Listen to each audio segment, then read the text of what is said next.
The Robertson Water Treatment Plant is a large part of El Paso's history with water. That history began with the Rio Grande, which supplied the area with water through a system of ditches and canals. The first area waterworks was established in 1882, and the first reservoir was built in Sunset Heights. Pipelines carried water to the main streets. Despite the improvements, residents complained of poor water quality. In the 1890s, the city turned to wells and what were called underground lakes for water. More wells were drilled, and the city continued to grow. El Paso Times librarian Trish Long refers to old newspaper articles that mentioned early concerns about water supply. In the early 1920s, a group of prominent El Pasoans, which included J.E. Anderson and W.E. Robertson, saw that the need to increase El Paso's water output. El Paso Mayor J.E. Anderson appointed W.E. Robertson chairman of the Water Development Commission. Robertson predicted a water shortage in 20 years if supplies were limited to wells, so he began actively pursuing river water as an additional source. The Rio Grande project had been established by the U.S. Bureau of Reclamation, and the Elephant Butte Dam and Reservoir were completed. With the completion of the irrigation system, the city had to compete with farmers to acquire water rights. The contract for water rights with the Bureau of Reclamation was signed in February of 1941. At the same time, World War II had just begun, and Fort Bliss was expanding with thousands of enlisted soldiers. This meant water demands would continue to rise. The city went to Washington, D.C. and asked for federal aid to help build the plant.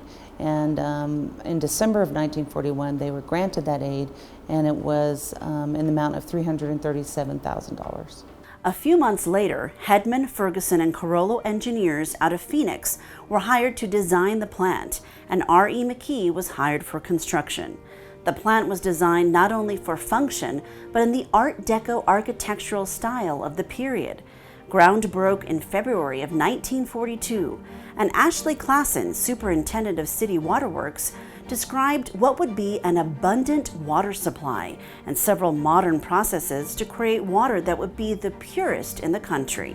The $1 million plant would produce 10 million gallons a day, more than half of what was supplied by the city's 16 wells at the time.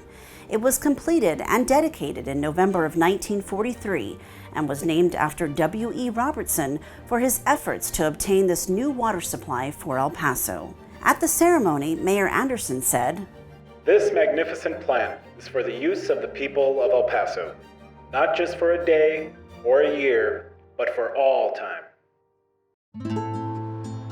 The plant was built in one of El Paso's oldest neighborhoods in South El Paso, Chihuahuita. Manuela Rodriguez is a lifelong resident of Chihuahuita. She recalls stories from her father who lived there when the plant was built. I remember my dad always used to say, progress will always take a bit of the neighborhood, right? And anytime we want to change, that's what's going to happen. The plant was built on the banks of the Rio Grande near the Franklin Canal. Rodriguez says residents were upset because they no longer had access to what they called a lover's lane along the river, but many understood the plant was needed for El Paso. It took a chunk of Chihuahuita, it did. But the good thing is, it didn't take all of Chihuahuita. Rodriguez's father eventually took a job as a laborer at the plant. We were 10 in the family, and so when he got that job, he was very pleased, he was very happy. We used to make fun of him that he was going to catch the bus to go to work, because he would at lunchtime he would always be home, he would come in to eat.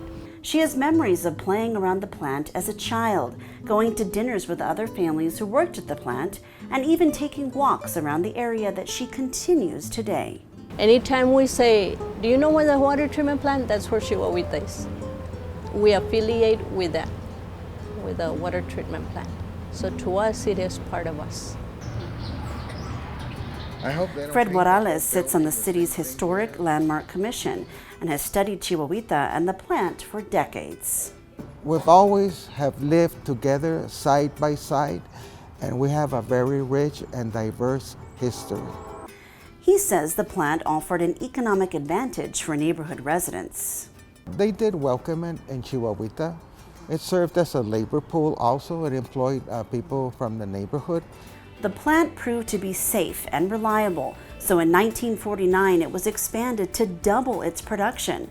As water demands continued to grow, an additional plant was built next door in 1966. It was named after Elwood J. Umbenhauer, who headed El Paso Water Utilities for more than 20 years. The Umbenhauer plant used the same treatment processes as the Robertson plant. Together, the two plants produce 30 million gallons of water a day. Today, the plants produce up to 40 million gallons of water a day. Superintendent Ruben Montes says other than a few technological advancements that allow for more efficient monitoring, the plant works the same as it did 75 years ago. The process itself really hasn't changed. It's the same process. The water's safe, and that's one of our main goals here, is to provide safe drinking water for the citizens of El Paso. Montes says the building is old, but because of the care and commitment to maintenance by his employees, he is confident it can serve El Paso for another 75 years. We get a lot of compliments from people that come here, and either vendors or people that just come to visit. They're impressed by the plant. They say that it doesn't look that old, which is good, because these guys do a great work at keeping it like that. For President and CEO John Ballou, the plant is close to his heart.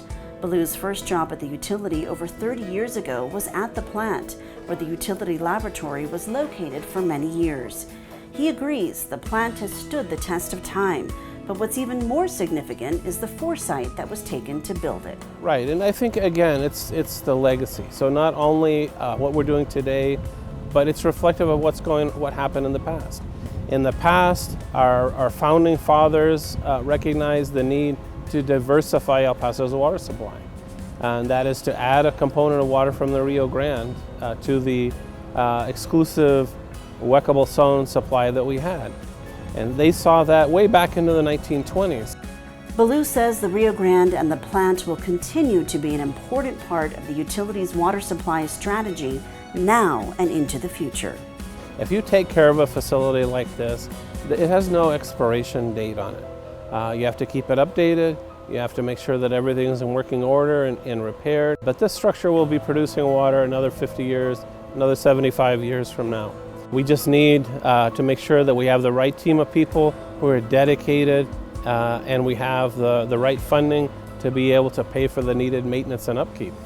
This historic plant has been providing a vital resource to the El Paso community since 1943, and it will continue to for years to come.